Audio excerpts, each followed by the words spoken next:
कल्याण इच्छुक साधक को चाहिए अपने आप को सरल बना देना। सरल वर्ण भाषा सरल, सरल अर्थ में जान, इस प्रकार से अपने आप को सरल बना देना चाहिए, बिल्कुल सरल। जहाँ साधक यदि अपने आप को सरल नहीं बना पाता तो उसकी साधना सफल नहीं होती है।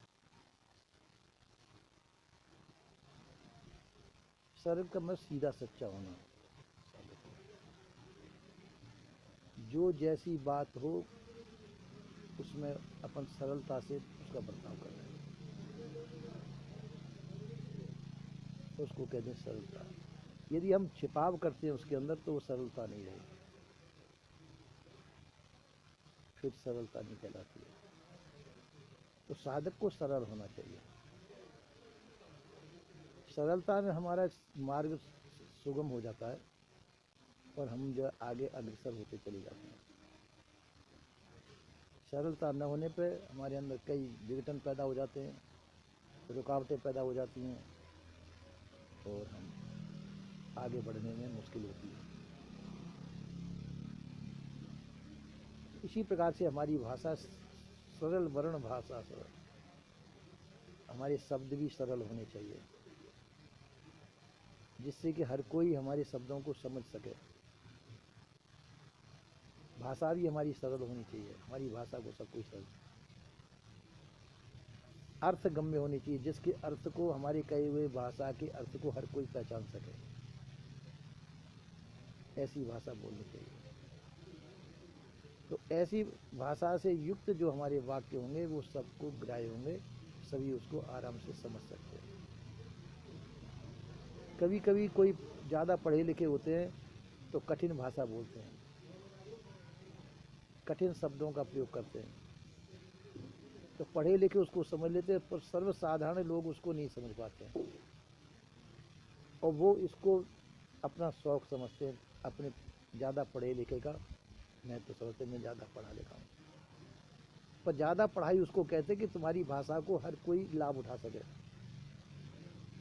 तुम्हारे कहे हुए शब्दों से लाभ हर कोई व्यक्ति उठा सकता है, तब तुम्हारी योग्यता मानी जाती है। अब तुमने बोली भाषा और कोई समझ नहीं पाया तो तुम्हारे बोलने का कोई मतलब नहीं निकला। कहीं सीधे साधे व्यक्ति बैठे और तुमने इंग्लिश में बोलना चालू कर दिया तो उन लोगों के लिए क्या मतलब? आपने तो अपना इंग्लिश बोलना चालू कर दिया, ये कि भाई बाजी ये बहुत पढ़े लिखे हैं, ये सिद्ध करने ले, पर उसे पढ़े लिखे से क्या फ़ायदा? वो कोई दूसरा सुनने वाले तो उसको समझ नहीं पा रहे ना, उनके उनके मतलब के तुम्हारे शब्द नहीं हुए वो। इसलिए जो है हमारे शब्द ऐसे होने चाहिए जो सब लोग समझ सकें, हर कोई व्यक्ति सरलता से उसको सुगमता से धारण कर सके, तुम्हारी बात को समझ सके, ऐसी भाषा बोलनी चाहिए। तो इसलिए जो है साधन सुगम होना चाहिए, सरलता पूर्वक समझने लायक होना चाहिए। साधन में कई कठिनाइयाँ होती हैं, हम कुछ गरिष्ठ पदार्थ ज़्यादा खा लेते हैं। गरिष्ठ पदार्थ का मतलब जो पचने में सरल न हो, देर से पचने वाले पदार्थ खाते हैं। तो देर से पचने वाले पदार्थ खाते हैं तो हमको आलस प्रमाद आदि आएगा, बैठने में नींद के झोंके आएंगे, ज़्यादा देर बैठ नहीं सकते हैं, तो आलस आएगा तो हम भजन भी नहीं कर पाएंगे, आलस आएगा प्रमाद आएगा तो बैठने में सरलता नहीं होगी, साधन सही नहीं होगा। इसलिए भोजन सुपाच्य पाना चाहिए, जो पचने में सरल हो, अच्छा हो, जल्दी पच जाए। कोई बात नहीं, जल्दी पच जाती क्योंकि जल्दी भूख लग जाएगी, अरे दूसरी दफ़े जब भूख लग जाए दोबारा खा लेना, उसमें क्या बात है। तीसरी दफ़े खा लेना जी भूख लग जाए तो। पर भोजन जल्दी पचने वाला चाहिए, आराम से पाचन हो जाए उसका। गरिष्ठ भोजन नहीं पाना चाहिए साधक को, आराम से सुगमता पूर्वक पच जाए और सहज में प्राप्त हो जाए। आपने कहा कि चलो हम फल पाएं, अब आप कहीं किसी भगत के यहाँ गए बेचारा गरीब भक्त है, फलों की व्यवस्था नहीं कर सकता है, और आपने कहा हम तो फल पाने वाले हैं, फलाहारी हैं, ये तो हमारा साधन सिद्ध नहीं हुआ, तो वो उचित नहीं है। भक्त के यहाँ पे जैसी भी सुगमता पूर्वक पदार्थ हैं उसी से काम चला लेना चाहिए। जैसा भोजन उसके पास मौजूद है ठीक है, ज़्यादा मत पाओ, थोड़ा पा लो। एक रोटी अगर गरिष्ठ पड़ेगी पचने में हम, तो आधी रोटी पा करके पानी पी ले, आधी रोटी फिर आध घंटे बाद में पा लेना, वो तो अपने हाथ में बनाना भोजन। उसके ऊपर वजन न डाल करके हम जो है अपने ऊपर संयम बरतें। इसलिए पाचन सरलता से, सहजता से सही हो जाना चाहिए। भोजन ऐसा होना चाहिए जो पचने में सरल हो, सादा, सब तरह से ठीक हो, सरलता से पच जाए, ऐसा भोजन पाना चाहिए। अब भोजन सरलता पूरा पड़ गया तो फिर जगह हमारे को जो है प्रमाद नहीं करना चाहिए, आलस नहीं करना चाहिए। जैसे भजन करने का टाइम हो गया तो हम सोच रहे हैं कि लाओ कर लेंगे, आज नहीं तो फिर देख लेंगे, सुबह का शाम देख लेंगे, शाम का सुबह देख लेंगे। ऐसे टाइम बदलने लगे, धीरे धीरे टाइम बदलते बदलते छूट जाएगा टाइम, आदत छूट जाएगी आपकी। तो निश्चित टाइम पे ही हमको भजन करना चाहिए। हर चीज निश्चित टाइम पे की जाती है, वो सिद्धता को प्राप्त होती है। आप निश्चित टाइम पे यदि भजन करेंगे तो वो भजन आपको सिद्धता को प्राप्त करेगा, सिद्धता देगा। और निश्चित नहीं कि चलो आज 10 बजे बैठे तो कल 11 बजे बैठ जाएंगे, परसों 2 बजे बैठ जाएंगे, तो वो भजन सिद्ध नहीं होता है। तो इसलिए निश्चित टाइम पे ही हमको भजन करना चाहिए। हर काम जो निश्चित पूर्वक किया जाता है तो हमको जो सरलता पूर्वक उसमें सिद्धि प्राप्त होती है। सिद्धि का मतलब जल्दी सुगम उपाय से सरलता से ग्रहण हो जाता है वो। इसलिए जो है निश्चित टाइम पे, जो टाइम हमारा निश्चित है उस निश्चित टाइम पे ही साधन करना चाहिए। फिर दूसरी चीज, बैठ करके उसमें किसी प्रकार का भी हमको आलस प्रमाद आदि ये नहीं करने चाहिए। उसके बाद में भजन करने के बाद में यदि आराम की आवश्यकता है तो आराम कर लेना चाहिए, कोई बात नहीं। भजन करने के बाद में यदि मतलब कुछ आलस ऐसा मालूम पड़ रहा है कि आराम करना जरूरी है तो आराम कर लेना चाहिए, मुंह धो लेना चाहिए। आलस मालूम पड़े तो मुंह धो लेना चाहिए, सुस्ती हट जाएगी। तो इस प्रकार से हमको सुगमता पूर्वक इन चीज़ों का ध्यान करते हुए और साधन को आगे बढ़ाना चाहिए। साधन उतनी देर करना चाहिए जिसमें हमको आलस नहीं आए। जैसे आपको आध घंटे भजन में बैठने के बाद में आलस आ रहा है तो वहीं पे अपना जो उठ जाओ, जबरदस्ती मत बैठो। आध घंटे में यदि आपको थकावट महसूस हो रही है तो वहीं पे रोक दो। कल आप 1 घंटा बैठ गए, आज आध घंटे में यदि थकावट आ रही है तो आध घंटे में अपना आंखें खोलिए। जबरदस्ती, उसमें जबरदस्ती नहीं करनी चाहिए। तो दिमाग फ्रेश रहेगा, सही रहेगा, स्वास्थ्य के लिए भी ठीक कार्य है। और ये हम जबरदस्ती यदि जोर डालेंगे शरीर पे तो शरीर रोगी होगा, शरीर में नाना प्रकार के विकार पैदा हो जाएंगे। तो सरलता सुगमता पूर्वक जिस प्रकार से हमारा साधन हो सकता है वैसे कर लेना चाहिए।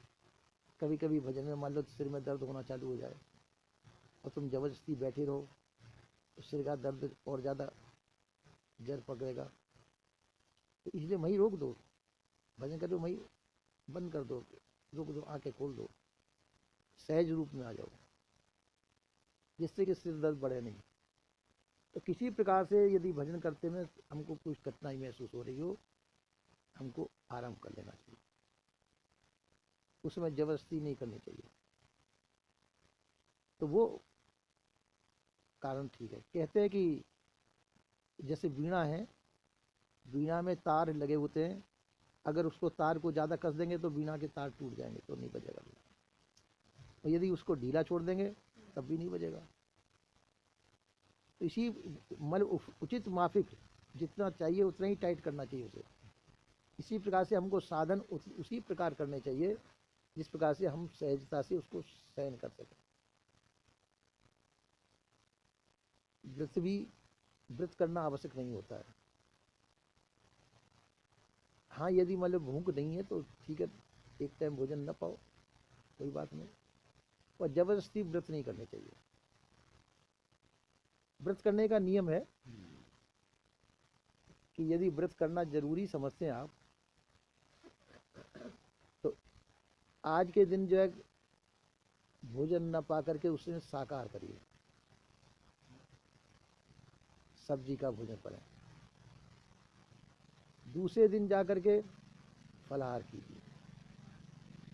तीसरे दिन जाकर के रसाहार कीजिए, और चौथे दिन से जाकर के फिर शाकाहार रसाहार और फिर आकर के वो भोजन का जाइए। तो 6-7 दिन का आपका व्रत हो जाता है। पर जगह निराहार न रहिए, शाकाहार रसाहार फलाहार और इन पर होकर के, तो यानी भोजन पेट खाली भी नहीं रहेगा, किसी प्रकार के विकार भी नहीं होगा और पित्त नहीं उमड़ेगा। अक्सर ज़्यादा व्रत करने से पित्त उमड़ करके आता है और वो परेशान करता है।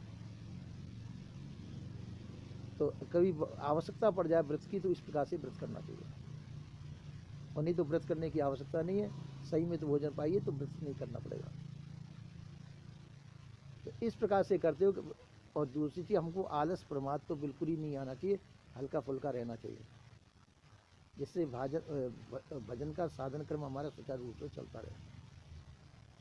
अध्ययन के टाइम पे अध्ययन अवश्य करना चाहिए, अध्ययन को याद भी रखना चाहिए, उसमें भी प्रमाद नहीं करना चाहिए। तो समय पे यदि हमारा जो काम किया जाता है तो उसका हमको अभ्यास बना रहता है और हमारे सब काम सुचारू रूप से चलते रहते हैं। तो इन चीज़ों को कर करके, और पाठ के टाइम पे पाठ भी करना चाहिए, हमको याद भी रहना चाहिए पाठ। तो इसलिए साधन भजन करने लिए आलस की कोई गुंजाइश नहीं है। जहाँ कभी आपने थोड़ी देर का आलस किया तो फिर आलस की आदत पड़ जाएगी, फिर आलस पे आलस होते चले जाएगा। इसलिए हमको आलस प्रमाद की बिल्कुल नहीं कोशिश करनी चाहिए। हर काम समय पर हो। कभी ऐसा महसूस हो कि हमको थकान महसूस हो रही हो, शरीर में नाना प्रकार के विकार हैं, कभी बुखार जुकाम खांसी हो जाती है, तो उस समय थोड़ा कर लो। 1 घंटे नहीं बैठ सकते, आध घंटे बैठो, आध घंटे नहीं बैठ सकते 15 मिनट ही बैठो, संयमित बरतो। और उसमें हाजिरी अपनी अवश्य लगा देनी चाहिए। हाजिरी लगाने से गैर हाजिर हम नहीं हुए, अभ्यास में हम हाजिर हो गए। तो ऐसा करके जो है, जो साधक अपने भजन क्रम को बनाए रखता है उसके साधन में विघ्न नहीं पड़ता है। और यदि बिल्कुल आलस कर देगा, प्रमाद कर देगा, कभी बहुत ज़्यादा देर तक बैठेगा, कभी बिल्कुल नहीं बैठेगा, उसका साधन सिद्ध नहीं होता है, सफल नहीं होता है। साधन सफल उसी का होता है जो नियमित रूप से अपने साधन को सुचारू रूप से करता रहे, उसमें किसी प्रकार के ढील नहीं आने दे, तो ठीक है। साधक को चाहिए किसी प्रकार से राग द्वेष अपने अंदर नहीं पनपने देना चाहिए। राग द्वेष यदि अपने अंदर पनपेगा तो साधन सिद्ध नहीं होगा, नाना प्रकार के मानसिक रोग पैदा हो जाएंगे।